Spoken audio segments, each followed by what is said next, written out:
With my 35 years of experience, our team at U.S. Asset Management can deliver professional investment management, financial planning to help you target your goals, and even specialized divorce financial analysis if you need it. We are here to help you make better decisions with your money.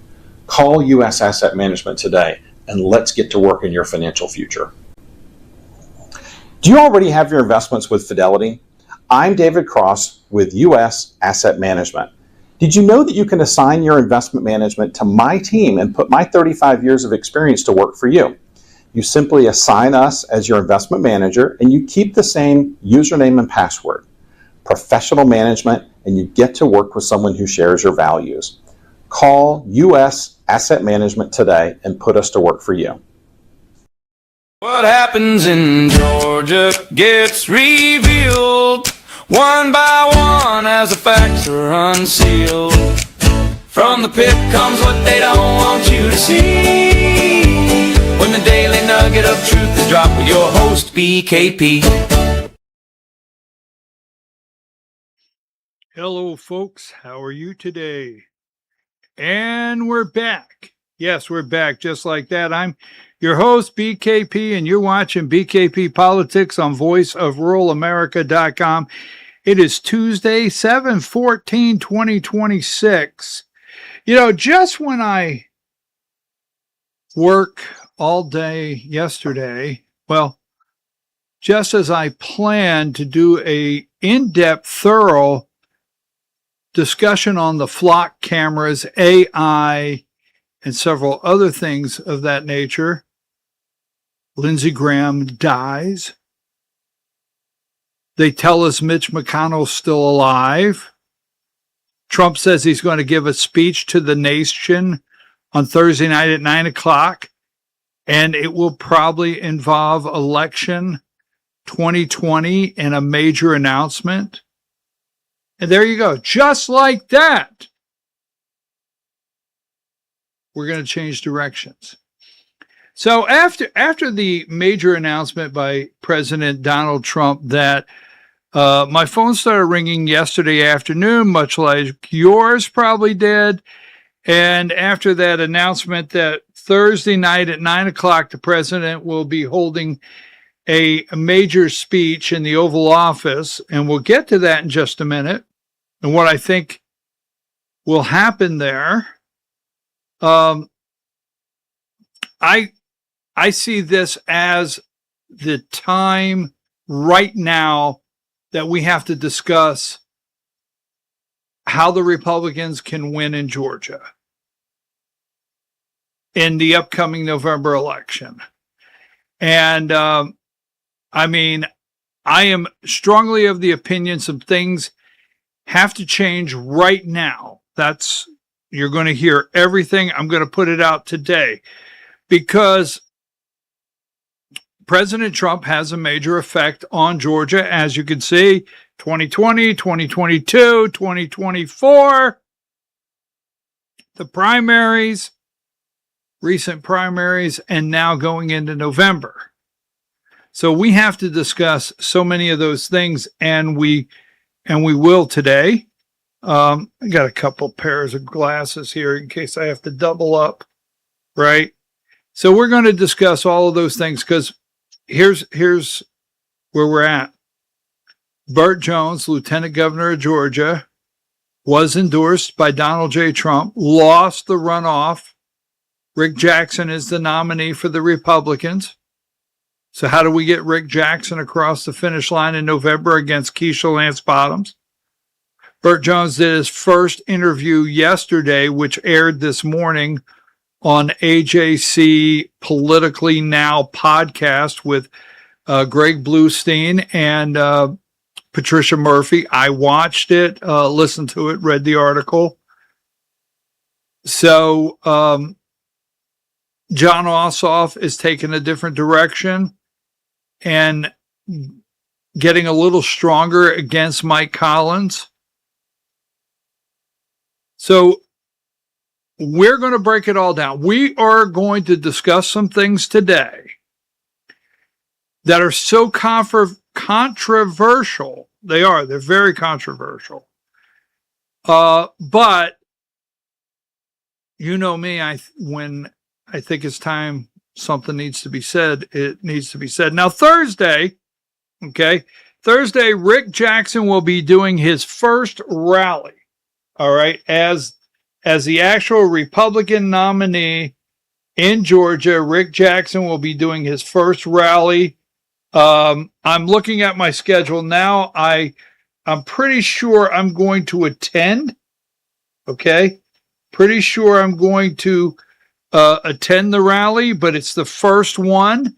It is in Cleveland, Georgia, and July 16th at 5:30. Doors open at 5. Meadows at Mossy Creek in Cleveland, Georgia. Now, I have said this. I've written Substack articles. I will be voting for Rick Jackson. If somebody else asks me, I'll tell them. You call me, whatever. You want to know why? I wrote a Substack and told you why. The alternative is not an option. Let me be very, very clear. Keisha Lance Bottoms, the alternative to Rick Jackson, is not an option. So how do we get the W? How do we do that in November with Rick Jackson as the nominee? Keisha Lance Bottoms cannot be the governor. So I want to just show you something here just for a mental note. Make this mental note today. You see that Rick Jackson and Doug Collins? I want you to make a mental note that Doug Collins has probably been one of the best, okay? And when I say it like this, because he has played this better than any cabinet member, all right? Doug Collins is the secretary of the VA. He's done a very good job as secretary of the VA. They can't come out every day and write the negative articles about the guy. Doug Collins was there as Congressman Doug Collins. And now in President Trump's cabinet, he's played, to me, the perfect hand. And I think while many are talking about Marco Rubio for president, just saying, not going down that road today, keep an eye on this picture right here. Make a mental note, Rick Jackson and Doug Collins. And, Doug Collins is still a young guy. I think we're close to the same age, so I'm going to call him a young guy. But he's still a young guy, and what's next?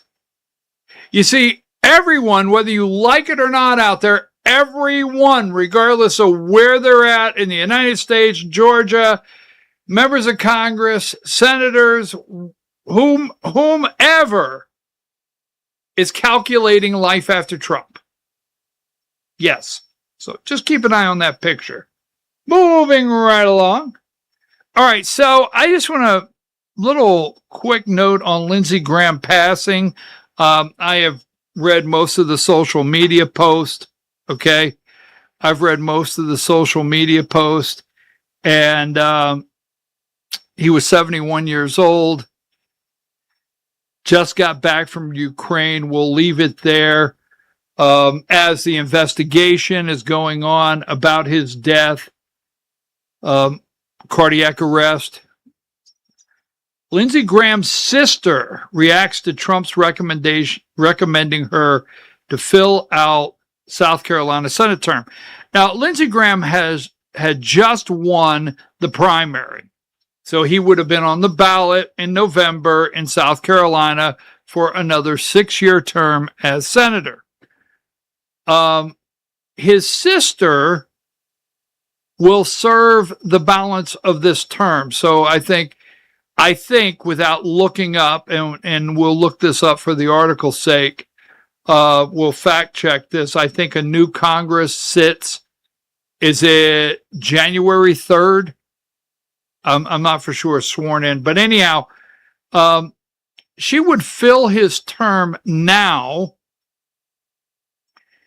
South Carolina will have a special primary election for the candidate to be on the ballot in November.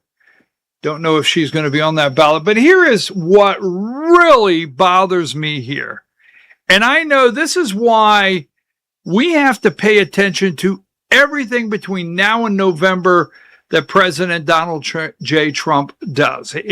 It's going to be a factor one way or the other. In fact, I think response teams and campaigns are not sleeping at night. I mean, if you're Rick Jackson's campaign or you're a campaign anywhere in the United States, you've been endorsed by Donald Trump or he is highly influencing your race, your response team has to sleep with one eye open every day and be ready to respond, ignore, move on, look past, not relevant, whatever they determine. So, South Carolina governor appoints Lindsey Graham's sister to finish the Senate term. Governor Henry McMaster of South Carolina appointed Senator Lindsey Graham's sister, Darlene Graham Nordon, to finish his Senate term. I totally disagree with this. I mean, I know Donald J. Trump called the governor, and this is within the governor's powers in South Carolina. But this kind of stuff of, passing the seat as though it belongs to you. Now, the senator is being appointed by the governor. Everything is constitutionally correct according to South Carolina. But I just can't, I don't agree with this. Nothing about it do I agree with. Okay? She has never held office of any kind in her life, political office, and just saying. All right? Now, and can you be replaced? If I'm correct here, on Tuesday, July 14th, Lindsey Graham has not had a funeral, has not been buried. Just saying, right? They'll probably,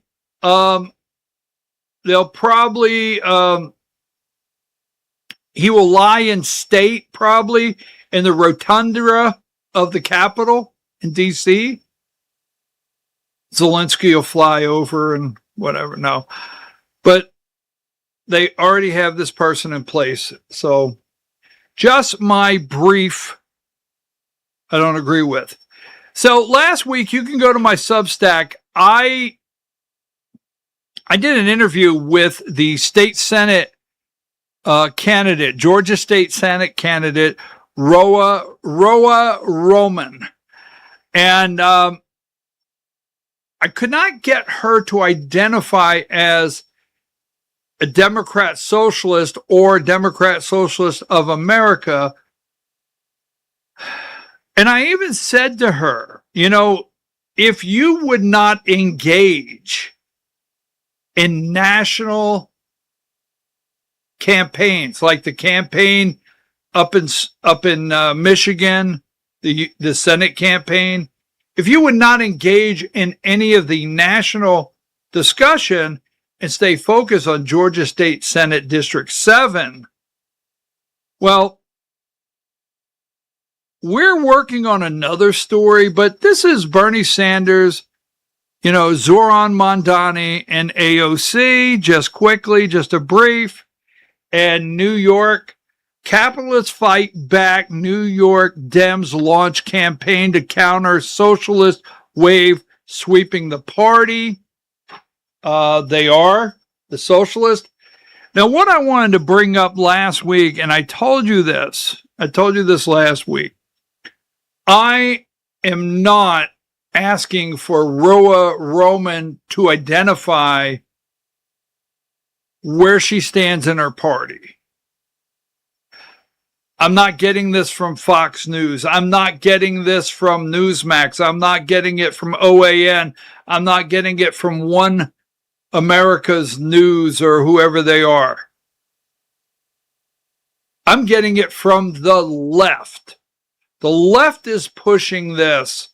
Here is Simone Sanders. I think her name's Simone Sanders. And she's with MS Now. Now, MS Now is real interesting, and I'm going to show you something because of what President Trump put out with MS Now. But MS Now used to be MSNBC. They switched over about 6 months ago and now runs as MS Now. And here is Virginia Democrat Sharon Taylor Dodges when asked if the Democrat Party should move further left. MS Now, what is your view on this, and how would you describe yourself? So it's the left that's pushing the question on how you would describe yourself. And you will see, as when I interviewed Roa Roman last week, I was not putting pressure on her myself because we know the radical things that, and I do say radical things, that the Democrat Socialists of America have posted.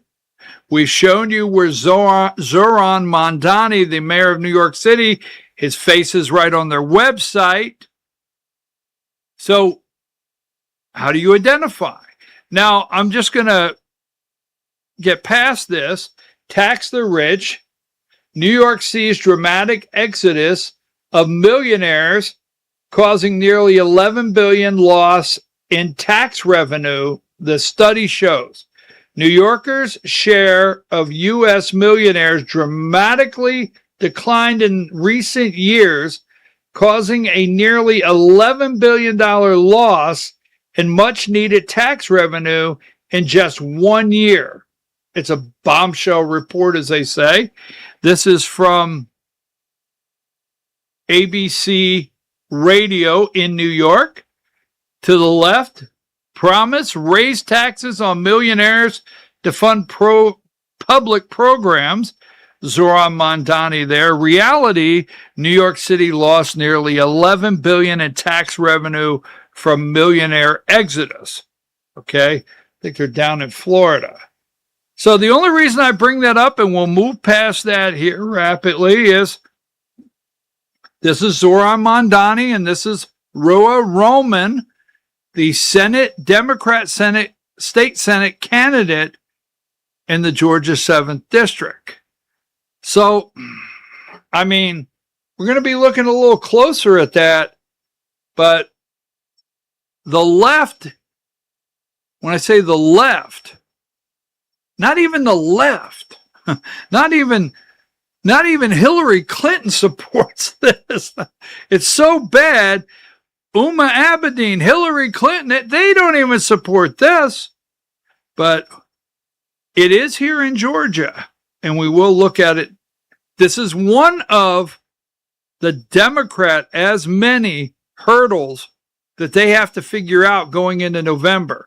And this may be one of, when I say best painted pictures Republicans can make in Georgia, is right down this lane. Don't let this go any further in Georgia. Exactly. Because what I'm going to talk about today is Republicans. And a lot of people today, when I get finished, are going to say, wait a minute, I think you're a little harsh on Republicans. No, not at all. I'm saying, I've said this once, I'm going to say it again. I'm going to highlight some new things today. And if Republicans don't heed the warning, I'm concerned about November. And right now is where tough decisions have to be made. Moving right along. All right, President Trump to address the nation Thursday night at 9 p.m. Eastern Time. So yesterday afternoon, my phone started ringing, and I was getting text messages, and someone close to the White House in the past. How about that? See, how do I put that? I gotta be very cautious here. But I get a phone call. Have you looked at Truth Social? Have you looked at what MS Now put out? Not Fox News. So this morning in the AJC, speech speculation. The internet was buzzing Monday with a speculation that Trump's primetime speech on Thursday is related to the Department of Justice investigation of Fulton County 2020 election. Now, we know that the FBI raided with, at that time, DNI Director Tulsi Gabbard was here, raided the Fulton County election warehouse, and where they keep the ballots from 2020 were stored. They obviously moved them, but not out of Georgia. Recently, we know that the FBI sent 200 plus, I've heard 260, but sent 200 plus agents to Georgia to comb through these ballots, plus other things that they're doing. We also know that 2 of those agents sent to Georgia refused the mission, refused to work on this investigation, and were terminated. And we know President Trump announced yesterday that Thursday night he will make a major announcement to the country, and it's about elections. But yesterday, what spun around, and this is what has become very interesting. Why would the White House, why would 2 members of the White House who spoke in anonymity, is that what it's called? Anonymously, anonymity, right? To MS Now. Not Fox News, not OAN, not Newsmax, not Mike Lindell, but to MS Now. This is Trump's claim to declassify intel reveals 2020 election interference. MS Now. President Trump plans to claim in a speech Thursday that newly declassified intelligence reports reveal a foreign nation's plans to interfere in the 2020 presidential. MS Now reported. Okay. Now, apparently, Thursday night in the Oval Office, he will be joined, the president will be joined by CIA Director John Ratcliffe, Acting Director of National Intelligence Bill Pulte, FBI Director Kash Patel, Homeland Security Mark Wayne Mullen will join Trump, according to MS Now. Speech to the nation. So, is this about the 2020 election?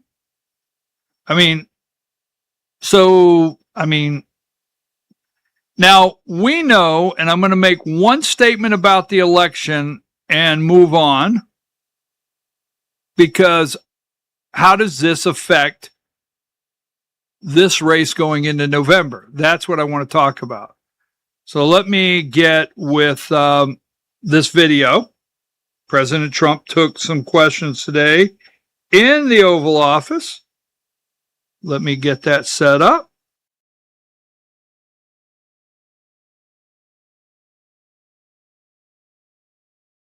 Around the world and around the nation are anticipating your big announcement on Thursday night regarding election machines and integrity. Can you give us sort of a sneak peek about what to expect and tell the audience? Well, I'd rather save it. It will concern that subject, and we'll have a couple of other things to Why say should people also. watch them? But I'd rather save it, but it's really big news. It's really, really big news. And our country has to shape up. But that's what we're going to be talking about Thursday is it doesn't get bigger, because without free and fair elections, you don't have a country. We'll be discussing other things too, but it's going to be a very big announcement. Yeah. Support journalism you trust. Support PBS News. Okay. Without free and fair elections, you won't have a country. So it is. Now, last night on social media, Monday night, if you're watching this, you might watch it on Tuesday night or Wednesday morning. But yesterday, it was buzzing around social media that this had something to do with the elections. So I just want to say this. When 2020, and I don't want to go all the way down the road, because I've had this conversation. I had this conversation with about 4 people since yesterday. Thursday night, if the president of the United States comes out and lays out the evidence, now AJC, NBC, ABC, CBS, all of the above, the corporate, corrupt, deep state media, they don't want to talk about 2020 because they want it over with. And I had this talk with about 4 people yesterday. And what we discussed was just this. All right. When Brad Raffensperger received the phone call from the President of the United States and said, hey, fine 11,780 votes. You see, if you're out there in America, we know they were here. We do. We know that. We know the investigation was shut down. We know that through the testimony of David Perdue, then Georgia U.S. Senator David Perdue's testimony in the grand jury. We know it was shut down by the head of the GBI. According to the head of the GBI in Georgia, that directive came from Governor Brian Kemp. You see, we know all of that. We know that there were double scanned ballots. We know when we found double scanned ballots, we also found mail-in ballot fraud. So I'll look you in the eye and tell you that Georgians have election fatigue. They do. I mean, almost every 2 weeks since 2020, and it's 2026, something spins around that brings this to the forefront monthly. And most Georgians, this is my prediction. You got it? This is flat out my prediction. If a poll was done in Georgia and it was an honest question asked of voters, registered voters or likely voters, do you feel 2020 was so inaccurate? Now, I don't think they would like to put the question out as stolen. I don't care to say, was it stolen? All right. But was it so inaccurate, it deserved a full investigation to see what really happened on the 2020 election? I'm going to predict 70% would say yes. They would say yes. But the flip side of that is the election fatigue, because most people don't have the guts to fight any longer. They don't. They don't have the energy, the guts. They don't feel there's an outcome, a correction. And I don't mean anything where Joe Biden's concerned, that's done and over, right? But they don't feel a correction is going to be made. And they're not up for it any longer. And I will say that. So if the same poll was given to same people, but do you feel in 2026, we should get past the 2020? And do you have election integrity fatigue or something? 70% is going to say yes. And it could be higher on either question, but they're going to, folks. All right. So what does this do going into November. I mean, it's 2026. Obviously, Joe Biden's administration, right, was never going to open the investigation. And we've had 2 years. We're going into 2 years, but maybe it took this long. And we know Pam Bondi was never going to touch it. So I just want to remind you of one thing. Do you remember, because there's so many things that triggered many data analysts around the country. And you remember the testimony of the boxes of pristine ballots that, someone had worked there. I think it was Susie Voiles, had done elections for 15 years, just put out 15, and knows what a ballot looks like. And these paper ballots were pristine. I mean, there wasn't even any edges or tabs turned anywhere. So that being said, remember this right here. This is an interview that I did with Brad Raffensperger right after this election.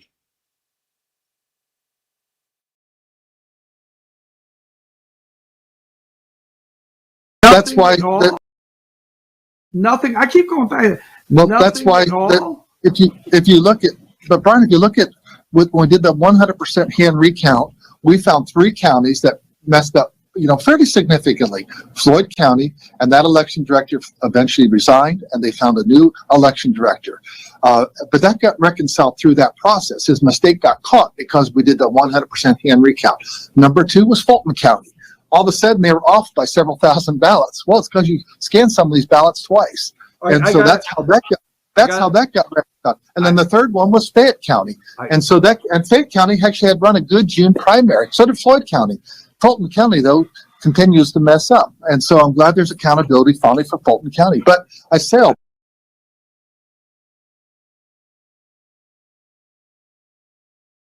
Fulton County double scanned ballots. Fulton County double scanned ballots. So what happens Thursday night? I don't know. I don't know what happens Thursday night. If President Trump comes out and he is able to, with CIA and DNI and Department of Homeland Security, if he lays out what most of us in Georgia already know, but if he lays this out Thursday night, where does it land? Because what happens? I mean, what happens? Or do we start, indicting people? I mean, the rumor is, and it's just a rumor, folks, I want you to be clear, that he is going to say that both of the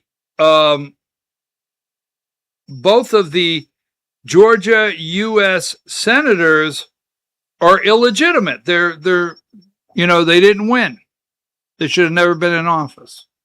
That's a rumor. And President Trump said yourself, this is going to be huge. Now, where do we go with this? What is going to happen? Now, this is already, you have Eric Erickson. Whether you like these people or not, from here going forward, whether you like these people or not, keep in mind, they have an audience. I mean, look at Shelley Winters. They have an audience. Maybe not big. Sorry about that, Shelley. It's not my intention to call you Shitty Winters. It just happened. In fact, that was wrong. Shelley Winters. I will practice. Anyhow, here's Eric Erickson. Jon Ossoff is running for re-election this year in Georgia, and the president is rumored to be making an in-kind contribution to Ossoff's campaign. This is his response. He's calling this basically a in-kind contribution to John Ossoff, because you have to understand, when President Trump comes out Thursday night, he ties Rick Jackson to whatever this is. He ties Mike Collins to whatever he's doing. Whatever goes forward in Georgia, he ties them to it. And, you know, whether I've looked at Rick Jackson, I can't find any comments on this. I can't find any comments from Mike Collins, but I do want to say that this will have an effect. Friday morning, this will have an effect on the election. What? I'm not for sure yet. Can President Trump come out? You got to remember, election equipment falls under the Department of Homeland Security, right? Can Department of Homeland Security decertify and say they're not to be trusted in an election, and the federal government force a paper ballot? I don't know. But obviously, these people are already saying that this is going to actually be a plus for John Ossoff. I've said this over and over. John Ossoff, I said to someone yesterday in a text message, I just hope John Ossoff does not have coattails, that his win could be so enormous. And I'm not on here. I know you're already throwing stuff at the screen. Why are you not supporting Mike Collins? Why are you not getting behind our ticket? Folks, there's people out there that have to get behind the ticket, and you do that, and you go full steam ahead, and you do the best you can to get the ticket elected, and I will not criticize you, but that is me. My job is to tell you the truth about the ticket and where it stands, whether you agree with me or not. Now, John Ossoff is going to be difficult to pry out of that seat, and I'm going to show you in a minute. Georgia's a 2% state, folks. 2% of a move in Georgia changes an election. And I'm going to show you that and show you why corrections have to be made now.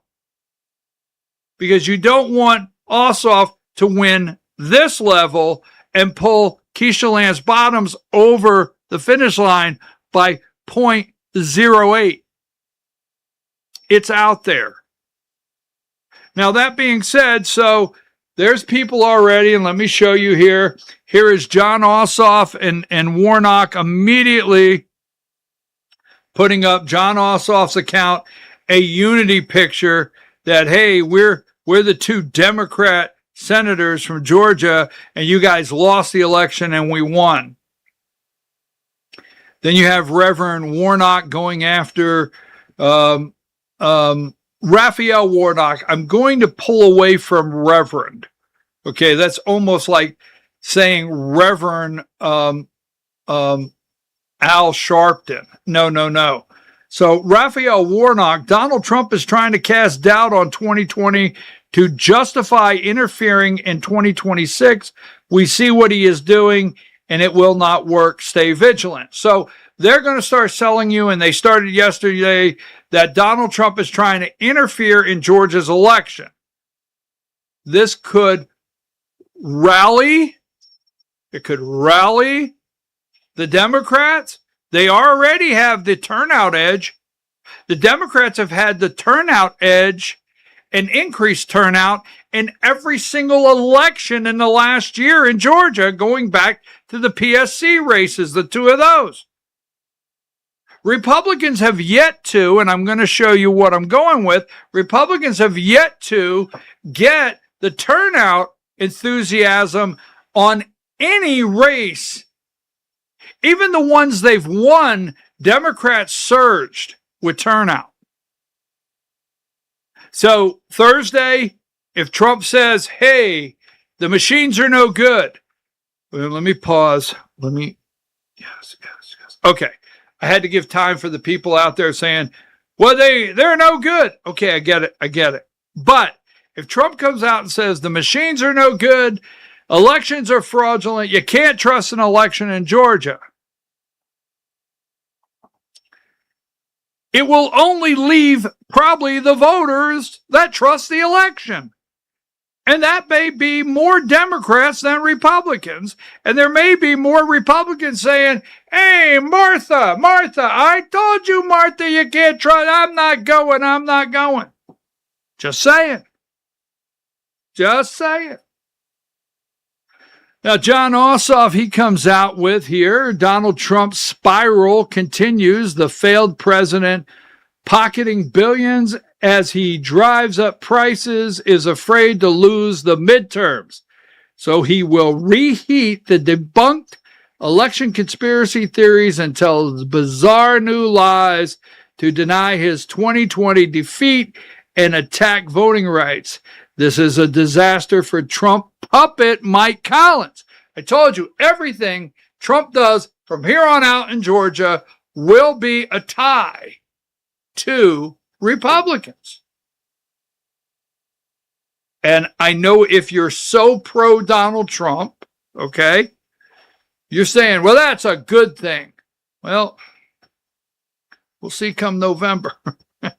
Already mired in scandal, Mike will now have to double down on conspiracy theories toxic in the general election.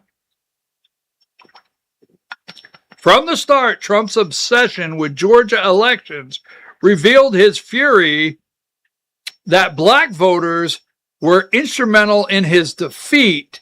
I'm asking concerned citizens nationwide to join me and support our voter protection efforts in Georgia. So, Mike Collins. Now, here's Keisha Lance Bottoms getting in on it yesterday, right? Donald Trump lies about the 2020 election are pathetic. His lies are pathetic and a distraction from how Senator Warnock and Ossoff continue to deliver for Georgia. Georgians elected Senator Ossoff and Warnock in 2020. This November, we will elect Keisha as governor and send Ossoff back to the Senate.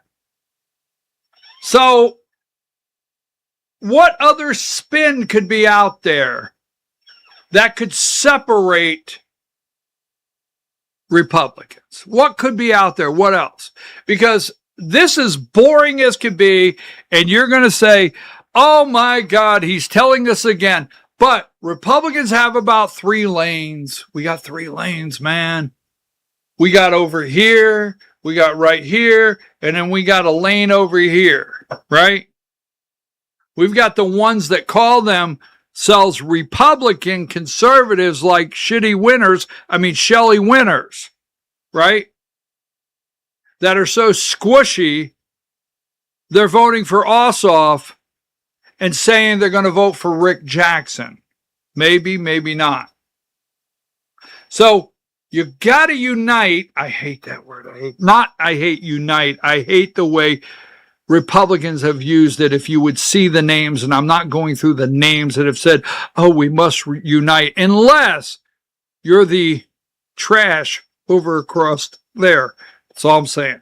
I'm not going to get pushed into that one. But moving right along.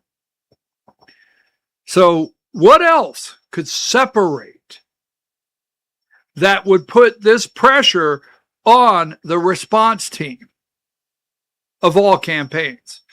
With Donald Trump giving a speech Thursday night. How about this right here? Raffensperger says audit bolsters case for touchscreen voting system. Now you have the risk-limited audits. There's a subject in itself. The risk-limited audits out there that are claimed audit backs machines. Old John Henry, right? Steel driving man. Oh, you don't know the story. Well, for the children's out there, we'll have to get around in a circle and I'll tell that story one day. So, machines beat man. Audit backs machines. Key Georgia Republicans. Key Georgia Republicans are embracing the President Donald Trump's inspired push to replace the state's touchscreen voting system with hand-marked paper ballots. Now, for those out there that have an argument about hand-marked paper ballots hand-counted at the precinct and say that's an open door for fraud and corruption, I have listened to those arguments, and some of them are very, very valid. I'm looking for the best voting system. Don't throw anything at the screen. I'm looking for the best, not second best, not okay, not acceptable, the best voting system that our elections will be accurate, transparent, and only eligible voters can vote, and the outcome is accurate. If that's paper ballots and scanners with a backup paper that can be counted and audited, whatever we come to, but that's the requirements for me. But outgoing Secretary of State Brad Raffensperger is using his waning days in office to make one last case against the change. An audit of all 1.11 million ballots cast in the June runoff election found just 23 discrepancies, only 23. His office said every one of them involved a hand-marked paper ballot. So Friday morning, after the president's speech that night, people they'll be saying, I don't know what to think. I mean, hand-marked paper ballots, but those are where the errors are at. I'm just telling you, all the arguments are out there, and none of those arguments bode well on all the lanes of the Republicans. People already don't like what I'm saying, but you fix it now. So here is where I'm going to get a little controversial. Poll suggests different trajectories for Georgia top races.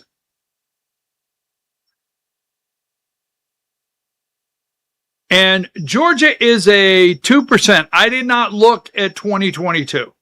But Georgia is a 2% state. Now, Republicans are fortunate this time, and I say fortunate, that the Libertarian Party will not have candidates on the ballot. They did not meet the requirements necessary according to ballot access, so they will not have candidates on the ballot. Now, that is best for Republicans, because the libertarians that still want to vote or come out to vote tend to push their vote from Republican over to Libertarian. That's the model. So if a Democrat gets 49% and a Republican gets 49%, right? That Libertarian vote is probably enough to get the Republican across the finish line in the general election without a runoff. So that is a plus for Republicans, no Libertarian on the ballot. But these are the facts. Brian Kemp beat Stacey Abrams 50.2 to 48.8. I'm telling you, this is a 2% state. 2% state. Now,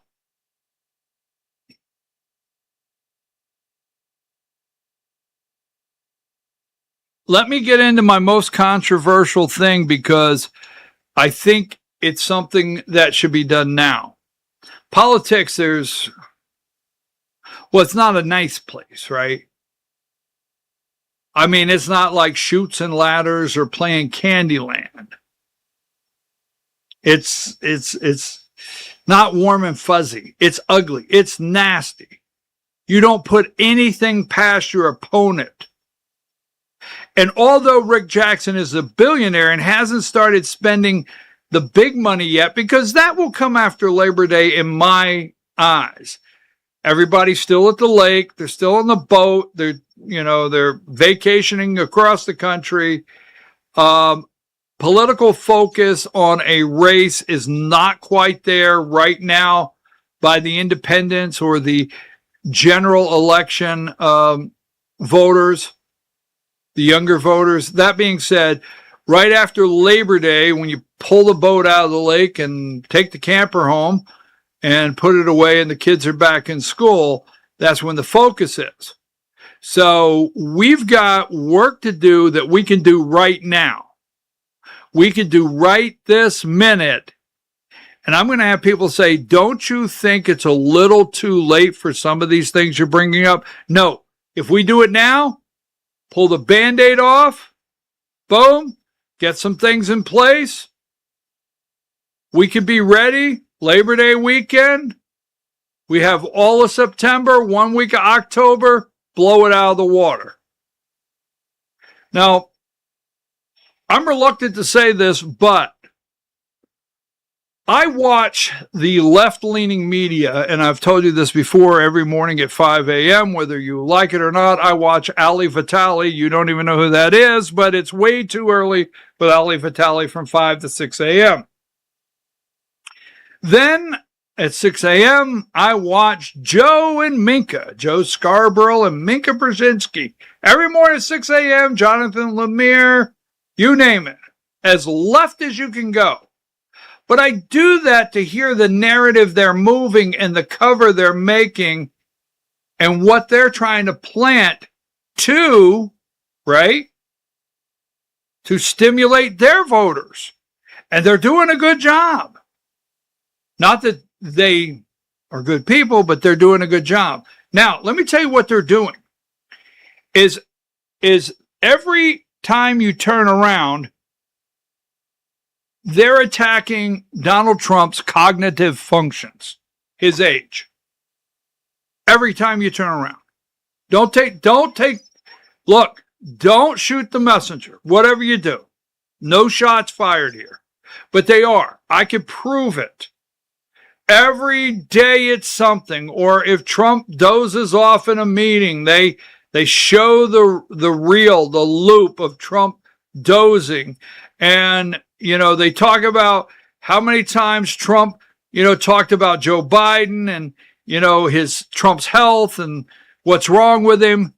It's nonstop on the left side. They do it on CNN. They do it on MS Now. They do it on NBC, CBS, ABC. All the deep state corporate corrupt media is looking at Trump's age. And when he gives a speech, he's all over the map. He says anything. He says things we regret, whether you like it or not. I don't think you go call a former president of the United States a dumb SOB when you're at the G7 in Turkey. I don't think you do that. But that's not an argument point. I'm bringing it up. Now, Lindsey Graham died at 71 years old. 71. Now, that's young, old, whatever. Rick Jackson is 72 years old. Now, Keisha Lance Bottoms will not do it herself because it's not tasteful. It's not even tasteful for me to talk about it, but I want to put it out there in front of you when you start seeing it. So Rick Jackson is 72. Keisha Lance Bottoms is in her 50s. She looks younger, okay? So she won't do it, but she will have people or people surrounding her that will have plausible deniability will go after him and start laying the groundwork that he's old. Look, got to talk about it now. They will. I know these low-life people. Now, I have not been in the room with Rick Jackson. I've never been in the room with Rick Jackson. I'd love to spend he's very busy, but I'd love to spend 45 minutes this close talking to him, and I would come back and give you my full report. But my report today is I went to his campaign kickoff. I watched him in Unadilla when he was down there with Unadilla. I've watched him on several occasions talking to people. I know he didn't like questions that I put out there for him. I know he didn't like questions he was asked on the debate, but I can look you in the eye and tell you, I can look you directly in the eye and tell you his cognitive function is okay. I mean, the guy's a sharp guy. I mean, does he have every faculty necessary to go in the governor's office and make daily decisions? Absolutely. Absolutely. But in my opinion, he should have a full medical exam released. You remember when Trump said, Dr. Ronnie, I forget who it was that examined me, said he, wouldn't be surprised if I didn't live to 300 years. You remember that? Trump's medical exam. They kept on and on and on about his health. And it's the greatest ever. Everything's the greatest ever. I think Rick Jackson needs to do that and do it now. That's my opinion. Get out in front of these nasty, ugly people. Lindsey Graham, 71, right? Mitch McConnell, Joe Biden, although they say he's still with us, just saying. I think that's important. That's just me. Now, I know that I'm probably going to get pushed back on what I just said, but I see it coming. Now, here's another thing. And these are things that have to be addressed by the response team or behind it. On June 25th, we have a special session down in Atlanta. I wrote this Substack. You could go find this. And you see right there on the screen on June 25th, you see he needs to start leading. Rick Jackson needs to start leading now, leading the party, leading the ticket. I said that on June 25th, and I mean it today. Rick Jackson needs to start leading now, leading the party, leading the ticket. Now, in this, I put question unify, they can't even spell it, inside the fractured GOP following the special session. Now, they are coming together. State senators all got behind Rick Jackson, state House members, everyone but Burt Jones. We'll go into that in just a minute. But I wrote this article on June 25th. You can go find it. And here is the paragraph I closed with. This is down at the bottom at the closing. Rick Jackson is the official nominee now. So I'm not attacking the guy. I'm voting for him. All right. I've said that. The alternative is Keisha Lance Bottoms. Need I say any more? I've got people saying, I'll never vote for Rick Jackson. Why? No. Okay. The alternative is Keisha Lance Bottoms. I probably will keep saying that. So I'm not attacking the guy, but if his camp, remember I wrote this, does not figure out how to pull the Republican base back together, we have a massive problem. It is not Burt Jones' obligation to fix this. He lost the election. It's over. And Rick Jackson is the nominee. Jackson needs to start leading the party, leading the ticket right now. He has to try to bring in independents and Democrats, yes, but first and foremost, that hasn't happened because we haven't even gotten our own house in order. We need to stop, fix our internal problems, and focus on growth. So this is where I'm saying we have to do this now. Now, that being said, the first order needs to be Rick Jackson's the nominee. All right. Now, let's forget for a minute Mike Collins and John Ossoff. Let's talk about the governor of Georgia. That's my focus. All right. Now, in the Senate race, your state party, that's a federal race, they can't do very much. It is your constitutional officers, your governor, lieutenant governor, attorney general, secretary of state, your state representatives, your state senators.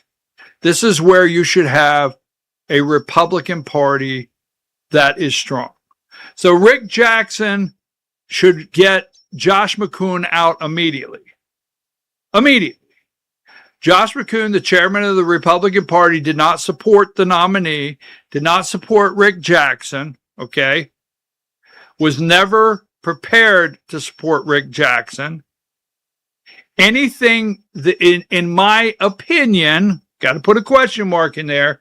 Attorneys are always standing by. But in my opinion, Josh McCoon at this time as chairman of the Georgia Republican Party is falsely in any way whatsoever portraying he's on board.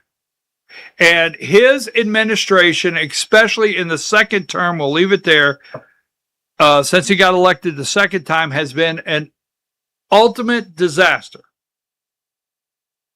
Now, everyone knows I'm looking you in the eye. I voted for Burt Jones in the primary. I voted for him in the runoff. I'm voting for Rick Jackson. Keisha Lance Bottoms is not an alternative to me, period. That being said, this guy here is not going to put his best foot forward, and he has failed the party. He has failed the state apparatus. He has failed county party chairs. I'll get a handful that are upset. He has failed the districts. And right now, Rick Jackson has the opportunity to clean this house, and don't put Sally Grubbs in.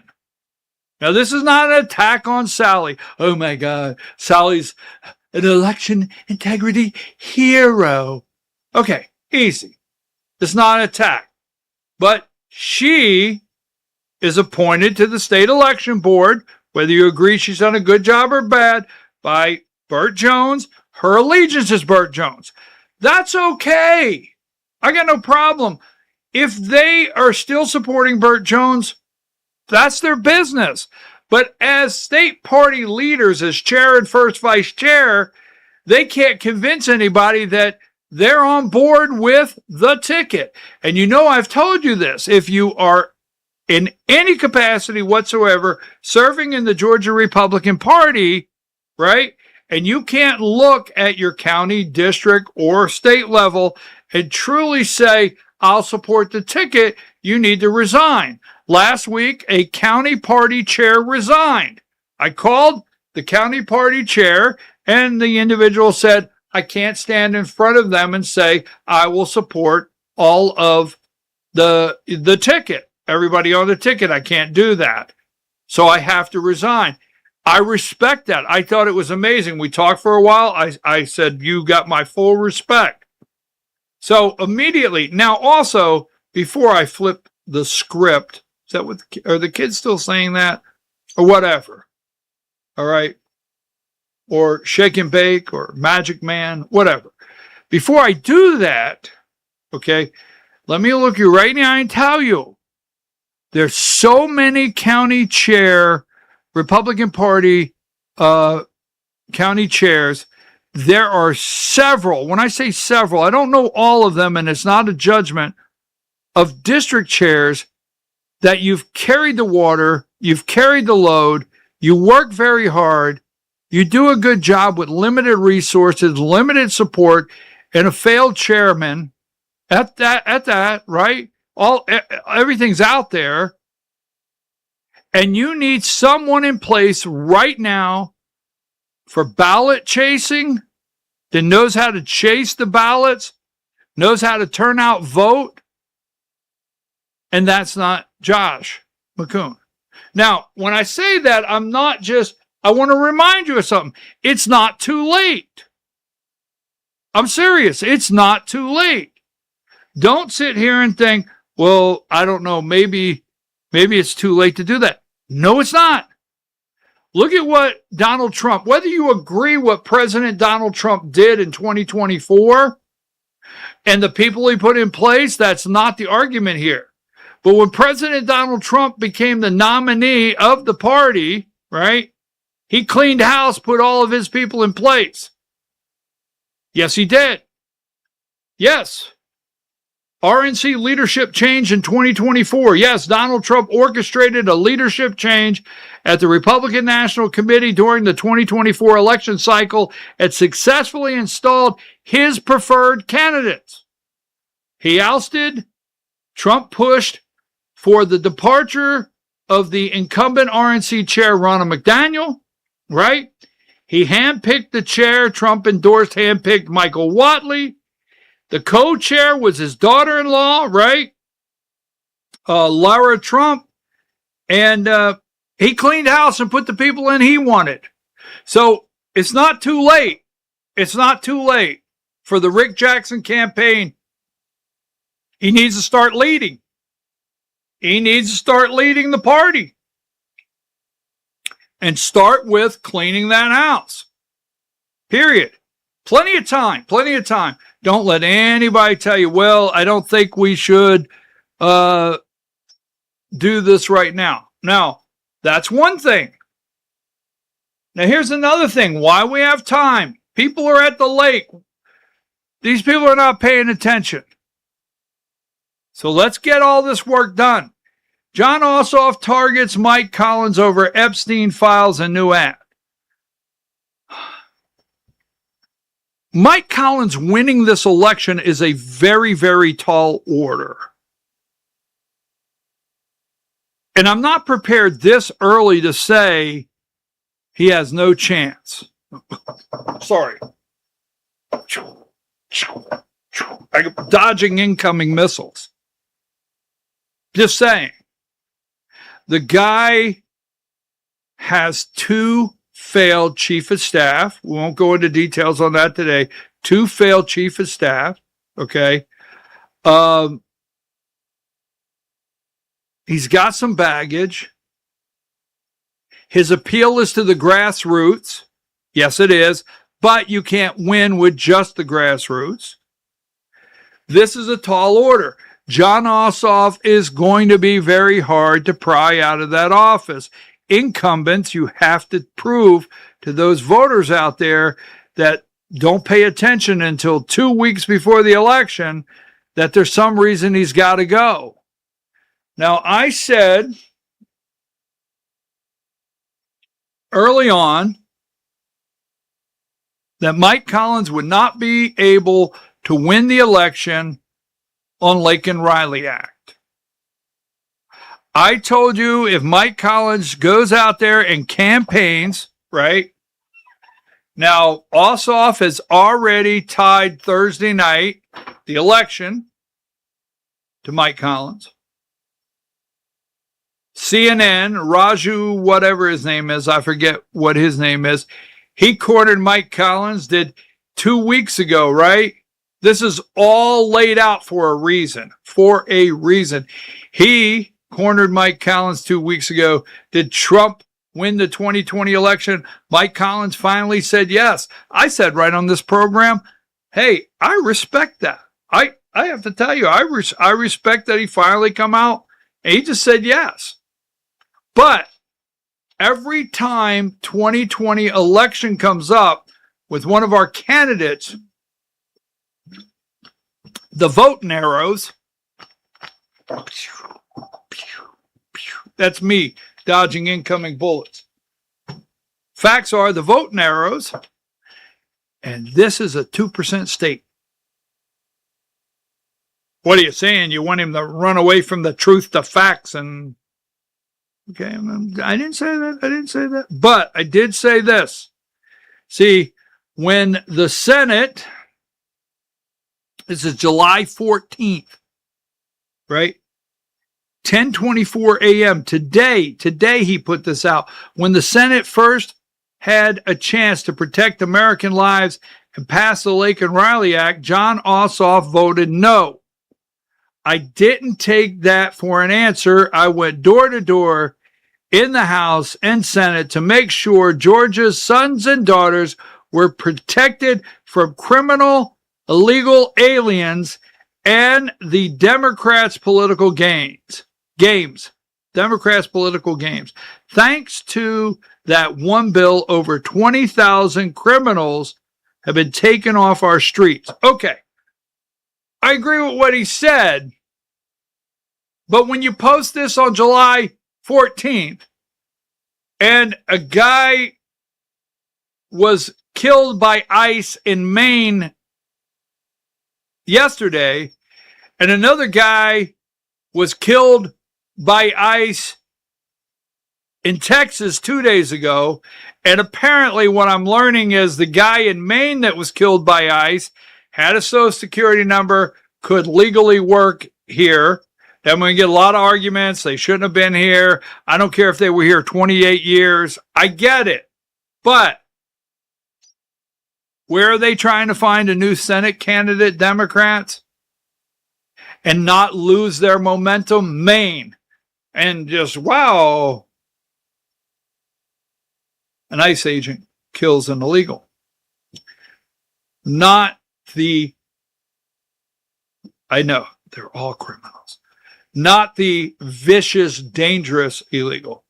Texas, Ken Paxton, Tellerico, Senate race. Where does ICE kill an illegal? And then he puts this out today.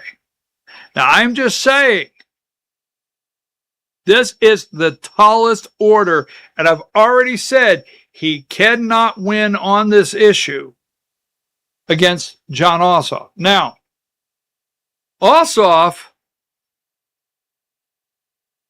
is going for the guy because I'm going to explain to you how important Epstein will play in this election and where it's going to play. I mean, again, every single thing from here to November, does Donald Trump cause a candidate to come closer to him or run? I know this one's going to get me in trouble. Does it? Because I'm going to tell you something. A lot of people are not happy that the Epstein file was covered up, lied about, and bad people were protected. Those bad people are pedophiles. They're not happy about it. They're not okay. So here is Team Ossoff. Georgians need to know the truth about Mike Collins. Collins voted with Trump against releasing the Epstein files even after it was revealed Epstein sexually abused girls as young as 14. Mike Collins protected powerful elites instead of our children. John Ossoff passed a law to stop child sex trafficking. So let me play that for you. Let me see if I can find it, make sure. All right, hang tight. Here we go.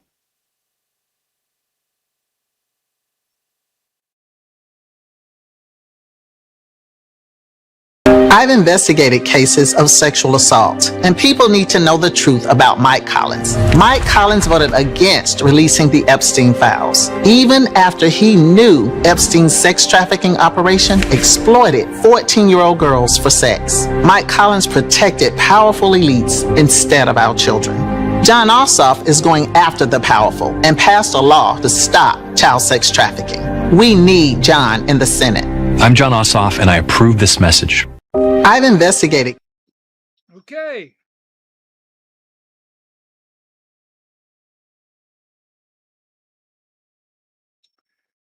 So, but he did vote. He didn't vote to release them. Now, where does that have maybe some bearing?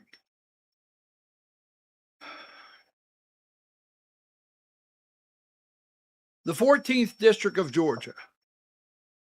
The 14th District of Georgia. I think off the top of my head, if I can remember right, the 9th District where I live is an R plus 17, Republican plus 17. I think the 14th District, and I'm using numbers from the 2024 election, presidential election. So I think the 9th District where I'm at, it's an R plus 17, and I think the 14th District came in at an R plus 19. Now, this is an area, because voter turnout, this is an area where we have to have enormous voter turnout, right, to get across the finish line. Georgia's a 2% state, get across the finish line of Metro Atlanta. Just saying. So we had an election up there. Some people don't really like MTG, but President Trump goes in and endorses Clay Fuller. So I'm going to say something out loud.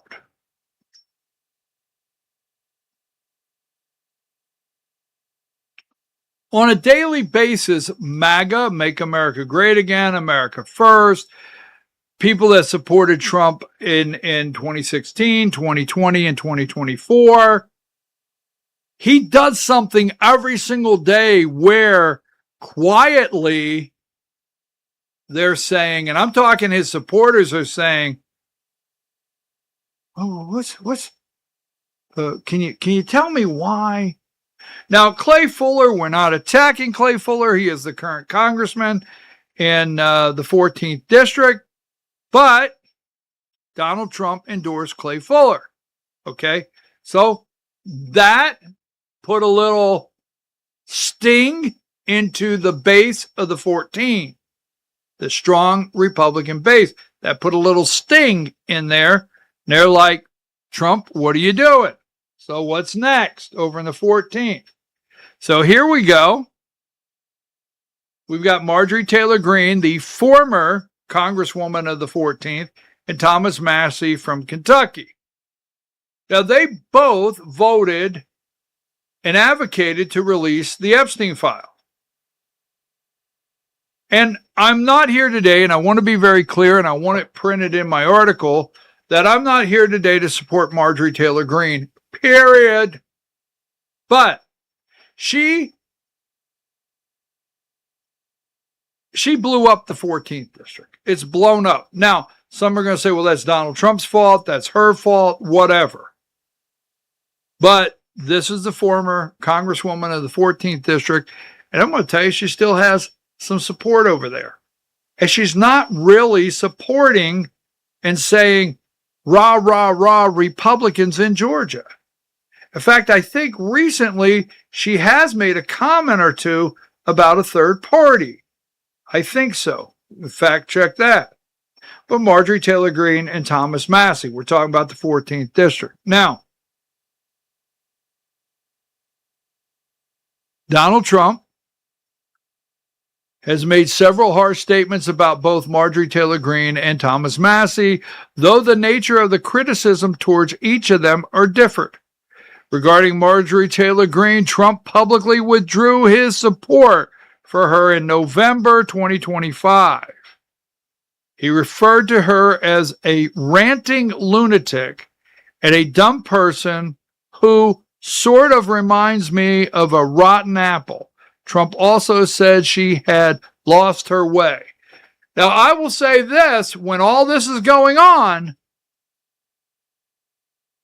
if you wanted the Epstein file released and you wanted transparency, they did everything to crush you. Absolutely crush you and get rid of you. 14th District of Georgia. Now, here's the number one. I'm going to give you some more reasons. As for Thomas Massie, Trump has attacked him multiple times over the years. In 2020, after Massey objected to the COVID-19 relief package, Trump called him a third-rate grandstander. Most recently, Trump lashed out at him over the Epstein files, called him a moron and a lowlife. Trump actively campaigned against Massey in a primary bid for re-election. When Massey lost the race, Trump said he deserved to lose. Now, I don't know right off the top of my head, what did they spend, $38 million against him or something? I mean, it was enormous. He deserved to lose. He went after Thomas Massey because of the Epstein file. Now, I will tell you, this goes right into every single day right now. Going into November, you got to say, oh, wow. Oh, wow. You do. Okay. Marjorie Taylor Greene's criticism of Donald Trump. She called Trump's opposition to releasing the documents the biggest political miscalculation in Donald Trump's career. Let's see. She claimed that when she asked Trump to invite some of the Epstein survivors to the Oval Office, he told her they did not deserve the opportunity. Greene also alleged that Trump warned her against exposing the men involved, reportedly telling her that his friends will get hurt if she did so. Now, I'm not going to go any further on that. And again, this is not advocating like for Marjorie Taylor Greene, but people across this country are very, very upset that this got shut down. And when you spoke out about the Epstein file, Trump, Mike Johnson, and others destroyed you, went for destroying you. Here's Thomas Massey's criticism of Donald Trump. When asked why Trump was resisting the release of the Epstein documents, Massey suggested it was to protect the president's wealthy backers, stating, "I think it's going to be embarrassing to some of the billionaires, some of the donors who are politically connected to his campaign." He also alluded to a deeper institutional cover-ups, suggesting there are probably intelligence ties to our CIA and maybe other foreign intelligence. Now, what I'm getting at here, because someone might say to me, is today you need to talk about the Epstein file? Well, guess who's running commercials about the Epstein file? Right? John Ossoff. And guess who knows that the Epstein file, and John Ossoff knows that Mike Collins' stronghold is in the 14th. And where do you think he is hurting him the most? Keep going. So this is where I'm not going to be disrespectful. And I'm going to say that I'm not going to attack Lindsey Graham. Today's not today. But if you look at the people that Donald Trump has called the lowest of the low and deserve to lose, right? The lowest of the low. And you think back at Lindsey Graham's speeches on the floor, I'm out. Remember the I'm out speech, January 6th? I'm out. Count me out. And you see what Trump has said about people that you consider patriots and conservatives. This is the statement. Senator Lindsey Graham, one of the greatest people and senators I've ever known, is dead. He was always working and a true American patriot. Lindsey will be greatly missed, details and arrangements to follow. Okay, so I'm not going to say anything negative on Lindsey Graham, but you just think to yourself, this is one of the greatest patriots. And then you have this one here in the 11th district. All right. President Trump had an enormous amount of candidates to pick from in the Georgia 11th district. Barry Loudermilk retired, right? Not running again. And here you have 11th district, several candidates, several America First candidates, right? You have the candidate that you know is in line with Donald J. Trump. But what happens? John Cowan, late endorsement. Trump has finally weighed in on the Georgia's only GOP-held open congressional seat, endorsing John Cowan only weeks after he becomes the Republican Party's nominee to succeed retiring U.S. Rep. Barry Loudermilk. And you're sitting here saying, wait a minute, have you seen all of the attacks that John Cowan tweeted out about you, President Trump? This guy is a never-Trumper. You and I know this in Georgia. We know this is a never-Trumper. In fact, the guy lives in the 14th district. He doesn't even live in the 11th district. And he's a never-Trumper. That was proven in the campaign in the primary. Trump comes out now and endorses him. I'm telling you, every day. Okay? Now, let me go a little deeper because I didn't put out the Epstein. I didn't tell President Trump, and I'm not saying he shouldn't do what he's doing Thursday night. I'm not saying that. But I didn't put out the Epstein commercial that John Ossoff is running, and I know why. Because they know what they're doing. Yes, U.S. Representative Thomas Massie did publicly endorse Colton Moore for Georgia 14th Congressional District race. However, posts featuring this endorsement, along with photos of Moore and Massie, were later deleted. Well, I couldn't find those, but I knew Thomas Massie endorsed Colton Moore, state senator in the 14th district. I think State Senate District 53, to be the next congressman to take Marjorie Taylor Greene's place. That did not go over with the White House. The posts were likely deleted because Colton Moore is attempting to portray himself as a natural Trump MAGA candidate, and his association with Representative Thomas Massie directly contradicts that image. Currently, there is no one on the Georgia GOP caucus of the U.S. House of Representatives that former President Donald Trump is more dedicated to defeating than Massie. Allies of Trump have openly stated that the last thing Trump or the House Speaker Mike Johnson wants is to see Marjorie Taylor Greene's former seat filled by a disciple of a rogue Kentucky congressman, Thomas Massie.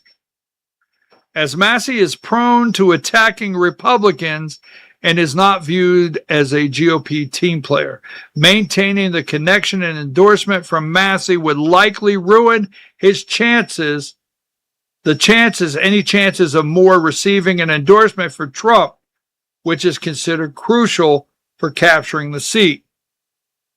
So because of his friendship with Thomas Massie, Colton Moore, this is in that 14th district. So I wanted to make sure the James Magazine, I don't know if you've ever read James Magazine online, Colton Moore and the decisive rep Thomas Massie.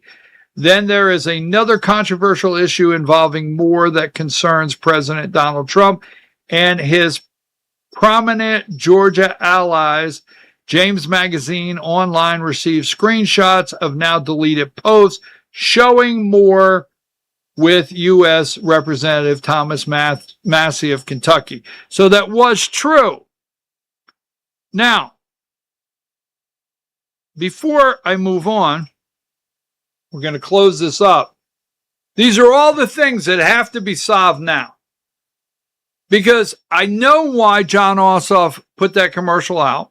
I know why. And I know now that Mike Collins has an albatross, is that what it is, around his neck? He really does. And the 14th district, not to speak the 9th district, there's a lot of patriots across the state. Let me just say that, across the state, that are very, very upset over the Epstein files. They are. Whether you believe it or not, they're upset.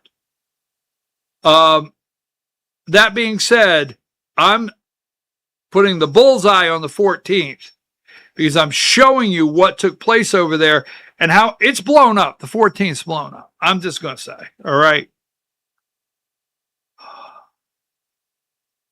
Here's what I don't want to happen.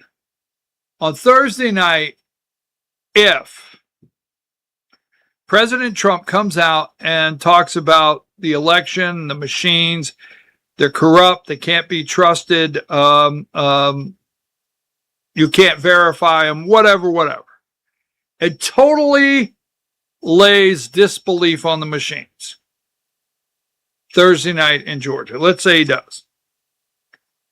And there's someone over in the 14th district that says, well, you know, Trump said those machines ain't worth, you know, you're wasting your time to go vote. And, you know, I have to tell you the truth, you know, we didn't get to the bottom of the Epstein file, and I just, the hell with it.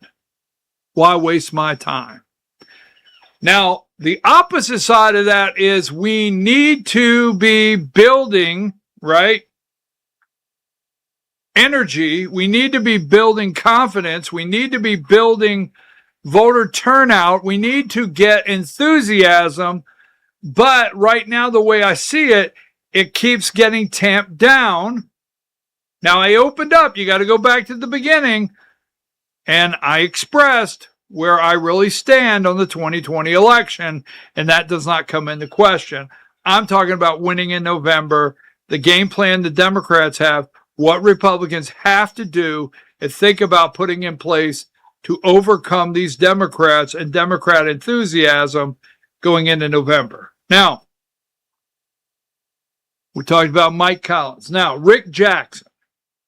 Rick Jackson's tied to Trump. His response team is going to have to figure out what they're going to do.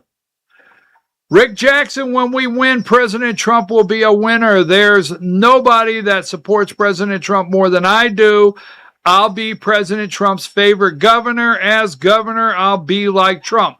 So every single turn this guy makes, you know, the worst mistake, when I say worst, the worst mistake Republicans make is thinking the media likes them. Yes, the media likes them. Absolutely not. Okay? They'll like you for an article or two. They'll lure you into a sense of trust. So every single turn Rick Jackson makes, this quote will come up. I got a plan for that. Now, Keisha Lance Bottoms will. She will go after his wealth. So Rick Jackson, I said it the other day, I said it in the article. Georgia Democrats, tomorrow makes 1 year since Trump's big billionaire bill boosted Rick Jackson's profits while hurting Georgians, right? Rick Jackson brags that tariffs and tax cuts are boosting his wealth. They will go after Rick Jackson's wealth, and that is a populist attack. It's working right now. The populist attack is working. Here's another one from Keisha I showed you. Rick Jackson got richer through his taxpayer-funded healthcare company, yet he doesn't want to expand Medicaid in Georgia. No matter what he says, his actions show that he doesn't care about the needs of the people in the state. Rick Jackson getting off his private jet after a long day of pretending to care about Georgians. They're going to go after his wealth. Now, I have given this, I don't want to call it advice, my opinion, okay? Because if you're advising the campaign, you're getting paid. And I don't get paid. Nobody's sending me a check. I wonder if Shitty Winters is getting paid. I mean, Shelley Winters. I bet Shitty Winters is getting paid more than I am. And I'm not getting anything. I mean, Shelley Winters. I'm sorry. I don't know what's happening. Maybe I'm just tired this afternoon. But I'm not getting paid. But I think Rick Jackson has to come out and make a statement while in office. He will not use the governor's office of the state of Georgia to enrich himself, pass legislation that benefits him and his company, enrich his company or his family using the office. I just think he's going to have to watch what Keisha Lance Bottoms does. And although they're not billionaires like Rick, I'm going to tell you they know enough to be effective. And this is not the Burt Jones campaign. Burt Jones campaign, and I'll give you one mistake, was trying to explain all the good things that he did while lieutenant governor. And it's just that when you're a lieutenant governor, you do not get the marquee. You don't get top billing on the marquee. Brian Kemp gets that, whether you like it or not. John Burns doesn't get it. Your state house rep doesn't get it. Your state senator doesn't get it, or either does the lieutenant governor. So in his campaign, Burt Jones was highlighting all the positive things that he said he was a part of during Kemp's second administration. But you can't get your name on the top of the list. Unless it's on the top of the list, the voters don't see it that way. Just my opinion. And that's one of a couple things. If I was the Burt Jones campaign, I would have immediately started putting out what I would do as governor. And I don't mean property tax. So let's get into that one now. This is where I told you earlier. On Tuesday, Politically Georgia podcast, Lieutenant Governor Burt Jones joins me and Patricia Murphy for his first extensive interview. So Burt Jones goes on Politically Georgia, the AJC, for an interview yesterday. And Burt Jones on backing Rick Jackson. We'll see. Lieutenant Governor Burt Jones still isn't ready to rally behind billionaire Rick Jackson's bid for governor. In his first interview since his defeat in Republican runoff, Jones wouldn't say whether he would even vote for Rick Jackson in November and warned that the party's nominee must repair the relationship. Get that here.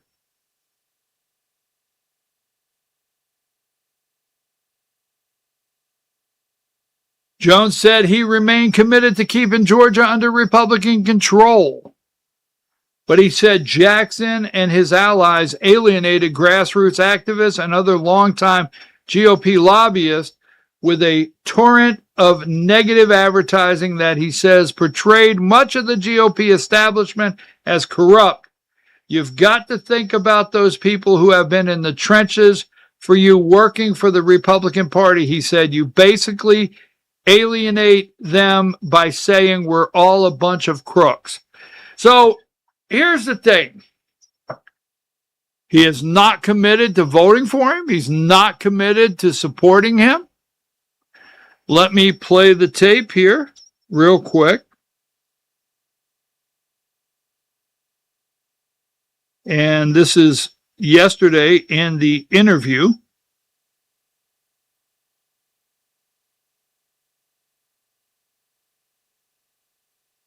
Obviously, they've all called and asked. You've not endorsed him yet. Why haven't you done that? Well, I haven't been asked. Have y'all spoken since election night? Did he call you election night? No, nobody's reached out. And so, So when people ask me, why didn't you endorse? I said, well, nobody's asked me and nobody's talked to me. So I hadn't heard anything from that camp. But, you know, Greg Dolezal has asked me to help. I'm going to help him. Mike Collins has asked me to help. I'm going to help him. Brian Strickland, all folks. So obviously, you know, they've all called and asked, and I'll be willing to help them any way I can. But, you know, maybe they don't want it. I don't know.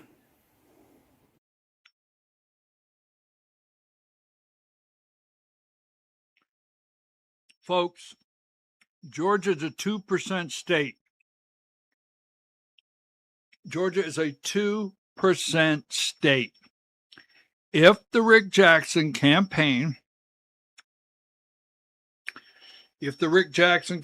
feels they just move on past Burt Jones, I get it. Okay. Maybe things are too raw between the two of them. But I think if the Rick Jackson campaign thinks that they can make up the Burt Jones side of this, 80% of Butts County, where he lives, voted for Burt Jones. I don't want to say that one county alone. That's his home county. Burt Jones needs to at least tell his home county, go vote for the Republican nominee. Now, we've yet to see Brian Kemp out there, but it's early. It's early yet, right? Brian Kemp might be their relief pitcher. Bring him out when they need him. But that being said, Georgia, 2% state. The Jackson campaign has to, this is 2%. No matter what you say. Republicans did not turn out to vote. Low voter turnout. You don't need this right now. It doesn't matter if you think Burt Jones is the bad guy. Burt Jones needs to get over it. No matter what you think. Jackson is the nominee. Jackson's team has to go forward. Jackson is the one that needs votes now, not Burt Jones. Jackson needs to make sure every vote counts. He can't lose Republican votes and think you replace them with Democrats or independents or young people that are populist and want to get rid of billionaires. You can't do that. You got to get those loyal Republican voters. This has to be repaired. Let me go through this really quick. We would welcome Burt Jones' support, the Jackson campaign said, but we know Republicans are united. Jackson spokesman Garrison Douglas said, we're moving forward to face Keisha Lance Bottoms. Well, I understand the statement. I understand why you said it, but I don't buy your statement. I can't, because I'm telling you now, you do not have room, and this team has to be smart enough. I know they are. I know some on the team. All right. You're smart enough to know that right now, populist candidates that want to go after billionaires, you don't have a vote to squander in your party. Not a vote. Not a square to spare.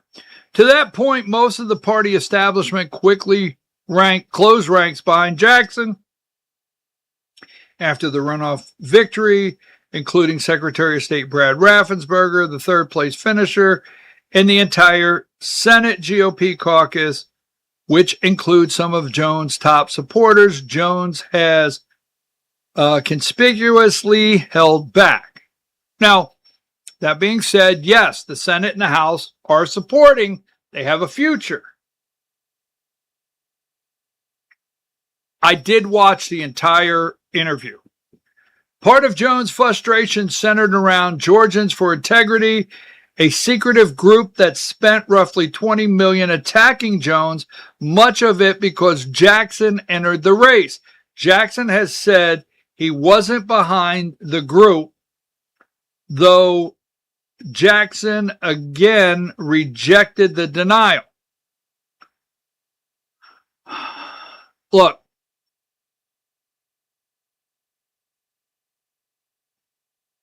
I'm going to get into it on another day. Every day, there's one viewer out there that says they absolutely love when I look you in the eye. I'm going to look you in the eye and tell you, I'm not holding back any information that you should have during this election cycle. But I made a firm decision that if it does not need to be out there, I'm going to say it. I got the guts to say it. And it could affect November's results. I'm going to write the article after the election.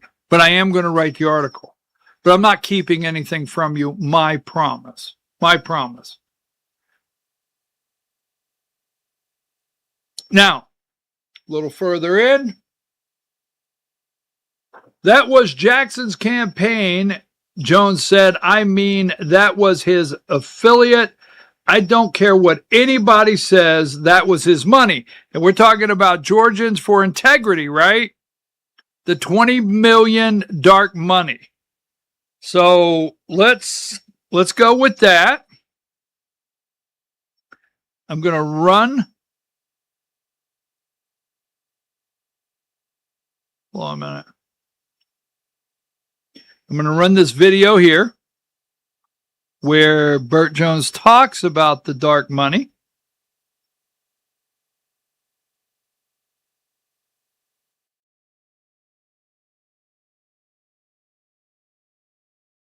It's probably more closer to $200 million that was spent against us. When you talk about TV, when you talk about mailers, when you talk about, all the different,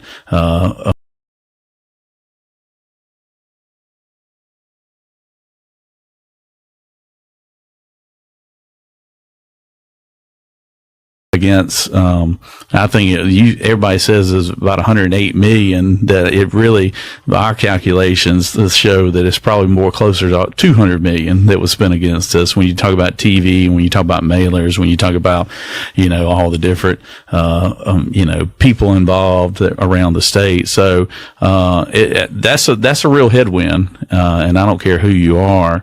It's a headwind, and obviously we spent probably $40 million, a little north of that. And this was a race that I thought could be won before Mr. Jackson got in the race. I felt like that race could be won for about 8 or 10 million, and it was on track to do that, until he got in the race. And then obviously it just blew a hole in that. Yeah, well, you mentioned, and we get the $108 million from his campaign finance reports, but as you mentioned, it doesn't include all the outside spending, all the dark money groups that might have backed his campaign. Certainly there is that Georgians for Integrity shadow. Where are they now? I hadn't seen them lately. Georgians for Integrity. Yeah, they've disappeared all of a sudden. Your allies, and I think you yourself have blamed Rick Jackson for those ads. He has said he had nothing to do with them. When you started seeing those ads, though, and there was a lot going through your mind, I know that folks around you thought any number of people could have been behind those before Rick Jackson got in the race. But was that a signal to you that someone's gunning for you that could actually enter the race? Yeah, I mean, obviously, when it got above, I think when it went above $5 million in spend on the negative ads, that's when I started saying, no, this is somebody testing the waters here, and I knew it wasn't any of the candidates that were currently in the race. So I knew it was going to be somebody who was looking at it, and obviously, it became pretty clear when Jackson came out that who was behind it. I don't think you can have the same Ohio lawyer who set up LLC for him in Alabama for one company, and then set up this same Georgians for Integrity. There was a lot of people who I don't, who else would it have been, obviously. And so, that's one thing that they can deny it if they want to, but we've seen a similar playbook used by not just him, but some of the people that he has around him that is running his campaign now. I mean, that they did it to David Schaefer in a big way back in 2018, and they went after Josh McCoon when he was in the state senate, with buying mailers. So it's not it's a if it wasn't him, it was somebody who really tried to emulate what he had done in the past with other candidates. When he did get into the race, I was at his kickoff rally. He made it almost entirely about you. Okay. The entire interview is posted on the AJC Politically Now or Politically podcast. And let me get back here. So, Georgians for Integrity, Burt Jones said it's the same line as used against David Schaefer. It's the same playbook used against Josh McCoon when he was in the Georgia State Senate. And let me just go with this here quickly. Jones also that he could have won with 8 to 10 million. Brian Kemp, that is an accurate number because Governor Brian Kemp won against Stacey Abrams for around 10 million in 2018. So it might be up a little bit. Instead, Jackson spent more than 108 million of his own money on the race, according to the latest campaign finance reports. Jones estimates that close to 200 million was ultimately spent against him when outside groups and other spending was included. So he has made a clear statement that he thinks Georgians for Integrity are the ones that come after and attacked him. But I'm going to tell you now, no matter what you think of Burt Jones, got it? No matter what you think of that interview, no matter what you think, will he endorse Rick Jackson? All right. Rick Jackson, and I don't know this. I have to be careful here. I got to say this, but there must have been some campaign money, something land. Remember, Rick Jackson brought in Rick Scott, Florida U.S. Senator Rick Scott came in for Rick Jackson, right? Ted Cruz came in for Rick Jackson, right? Newt Gingrich did commercials for Rick Jackson. John King, the insurance commissioner of Georgia, has traveled with Rick Jackson almost day one. So I don't know. Let's just say some money has landed in some of those campaign accounts or PAC money or something. I don't know. You know how it works, right? You do what you have to do. Georgia's a 2% state, and you get his voters on board because he has voters, period. Okay? And you do that. Suck it up, buttercup. Is that what they say? Now, let me move on to, as we close. Rick Jackson has put out some really good stuff in the campaign. The campaign's put out some good stuff. Atlanta burning to the ground. Atlanta burning to the ground. Keisha Lance Bottoms. Great work. All right. Positive. Keisha Lance Bottoms represents the failed past of Atlanta. Rick Jackson represents the bright future that's ahead of us in Georgia, whatever. These are great. I like it. But I love this one here. Get out there and start talking to the moms. All right? We will fix Georgia's literacy problem, support parents, back great teachers, get Pilates. I'm going to try it one more time. Rick Jackson for governor.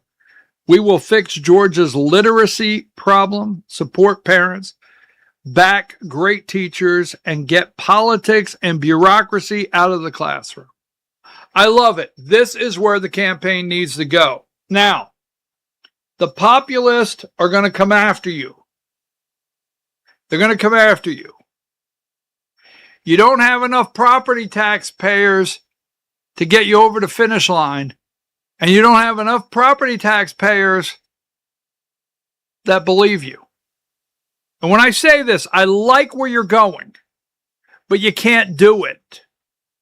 And I have to tell you, I mean, if I'm going to be doing a full segment on this, you can't do this. I don't want to attack Republicans.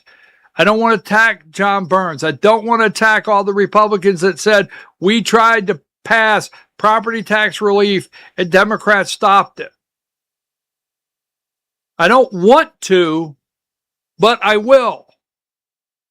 Because you can't do it, and they know that. And the last thing I'm going to do is sit behind this microphone. The last thing I'm going to do is look at the camera and talk to this audience knowing that they can't achieve this in the way that they say they want to, and you will not get the results that you're looking for. I know that. So I'm going to break this down. We will freeze property taxes immediately. Well, he can't do that. I don't want Rick Jackson to go into the governor's mansion and immediately have something he can't do, he can't put forward. The property tax to me in Georgia, although I don't believe in taxes. We'll get into taxes on another day. Yes, we have to have funds for our military. We have to have funds for our security and our law enforcement. We have to have funds for our judicial system. We know that. So, but overall taxes, Republicans should never be talking about a new tax, right? Never. And Republicans should never be talking about anything other than cutting bureaucracy, limited government, and lowering your taxes by no other means than not needing your money. That's it. So we will freeze property tax immediately. He can't do that. And then work on lowering them so families aren't priced out of their home. Okay, I like that. Can I call you Rick? Can I call you Rick? I like that, Rick. But,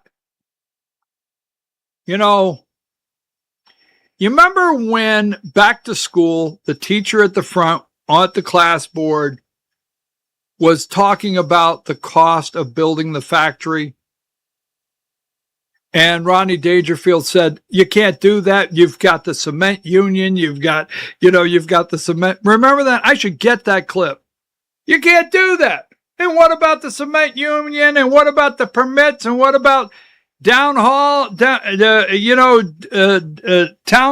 And what about greasing your politicians? And the teacher up front says, sir, in this classroom, we do not teach the greasing of politicians or corrupt actions while doing business.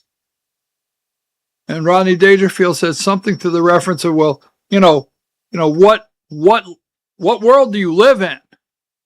So the reality is you can't do this because, one, you have to put in a new tax, and that's a consumption tax, right? Two, you're not going to give the property tax relief to all the business owners that own buildings.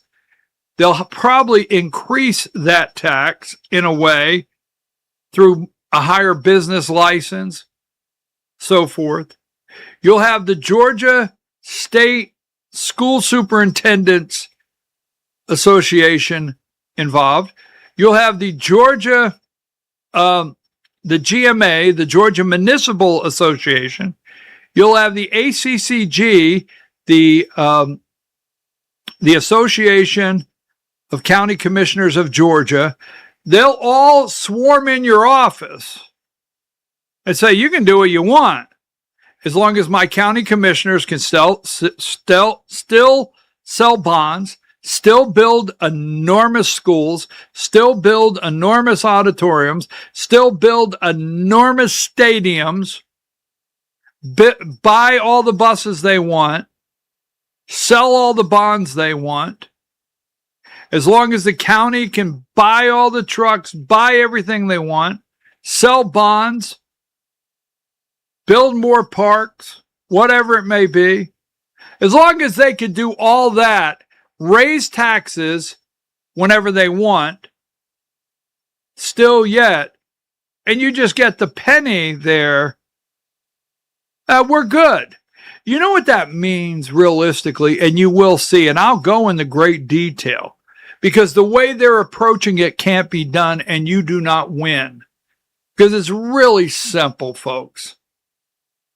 If your county works on a $1 billion a year budget, and they start looking at their healthcare costs for next year and their cost of living raises and so on and so forth, and they need $1,250,000 now, right? Your taxes are going up. They're not going down. The way your taxes will truly go down in the real world, where it doesn't take advantage of one side, another side, an economic level, the lower run of the economic ladder, business owners, the only way to do that is actually cut spending and rein in bureaucracy and limited government. Then you can cut taxes, and that's where you'll feel real relief.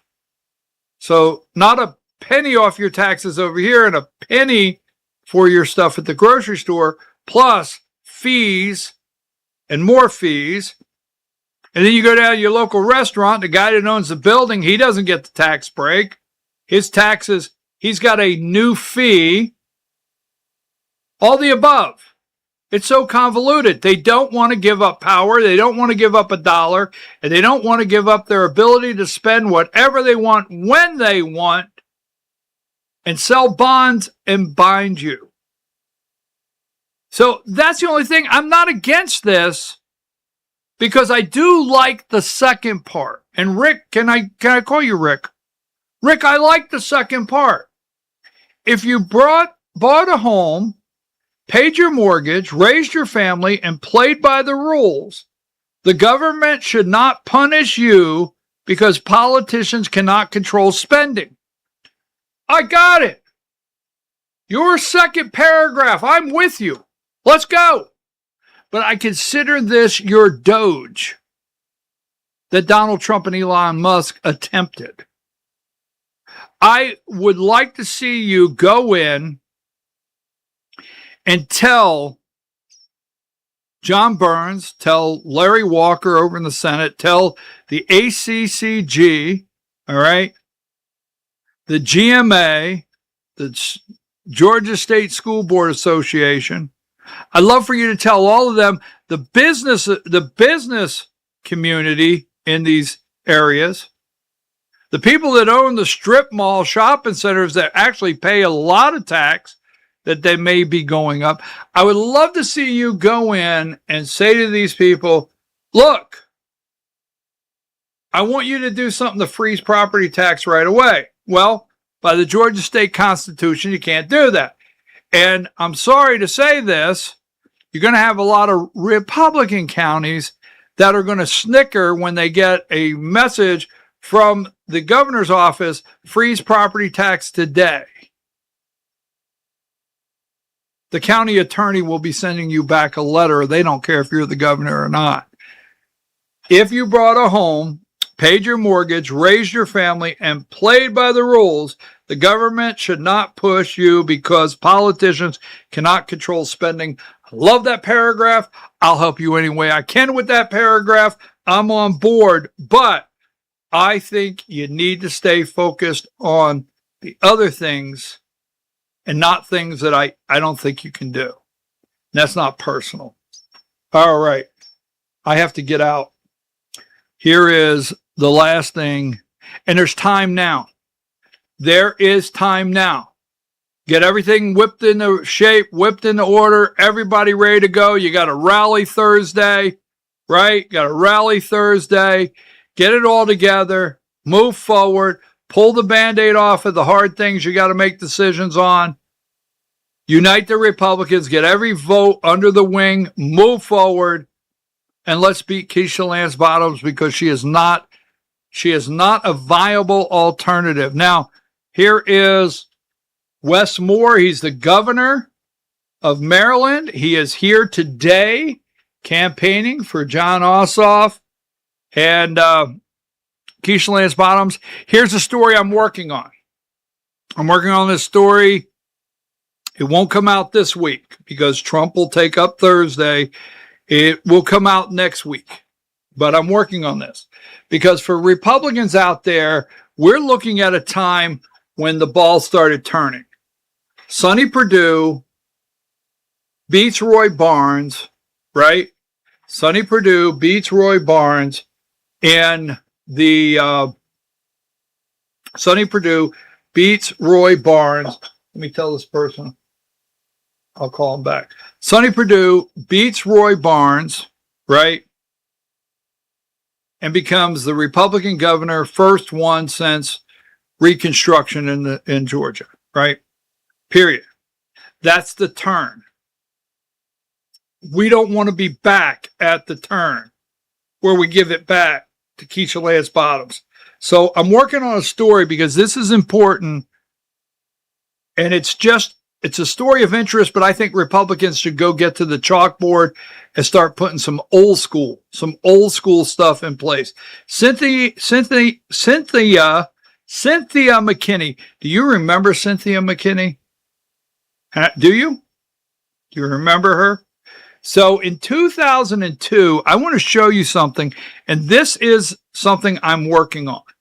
DeKalb County ballot surges. The sheer volume of ballots cast in 2002 Democratic primary strongly indicated heavy Republican participation, getting rid of Cynthia McKinney. Trust me, things can happen. 100% increase in Democrat ballots in the 2000 Democratic primary. There were 54,861 ballots cast in DeKalb County in the 2002 Democrat primary. That number surged. In 2000, there was 54,861 in 2000 Democrat primary in DeKalb County. That surged in 2002 to 116,544 Democrat ballots cast. What happened there? Low Republican primary turnout. While over 116,000 Democrat ballots were cast in DeKalb County in 2002, only 6,886 Republican ballots were cast in the county on the exact same day, heavily implying that local Republicans opted to vote on the Democrat ticket instead. What does that mean to the price of tea in China? Oh, I'm working on a story. I'm enjoying this story because it has legs of what's taking place right now and what could open the eyes of the new kittens in the Republican Party for this election. I don't know where I come up with this stuff. This is taking place. I'm confused by this. I want to put it out here. Atlanta Young Republicans debate, because every time I put something up, everybody thinks I'm attacking. I'm not attacking. First of all, how can Atlanta Young Republicans, why are you doing this? Now you have Brad Carver, partner of Hall Booth Smith PC, which Brad Carver is, I think he's still the chair of the Georgia GOP Election Security Task Force. And he's versus Scott Turner, founder of Internal Vigilance Action, Scott Turner. Both say they're Republicans, and should Georgia adopt ranked choice voting? Thursday, July 30th at 7 p.m., hosted by the Atlanta Young Republicans. Why are we having this conversation? Why would a Republican have this conversation? Let's get through November. Let's get a new Secretary of State. Let's get our voter rolls cleaned up. Let's get one mess cleaned up before you debate another mess, and that's ranked choice voting. I just got caught off guard on this one. I just thought, how can you do this? All right, folks, I'm your host, BKP. there you go. If you're still here, because I think some of you got upset with me, but you know what I say. Now, tomorrow is Wednesday. I'm not for sure if I'll be here tomorrow. Not for sure. Not for sure. Not going to lie. But I will be here Thursday. Then we have Thursday night, and I will be here Friday. So I've got articles going into the weekend. And there you go. Until we meet again, happy trails to you, right? Just another nugget of truth from BKP. We're going to take a brief break. We'll be back.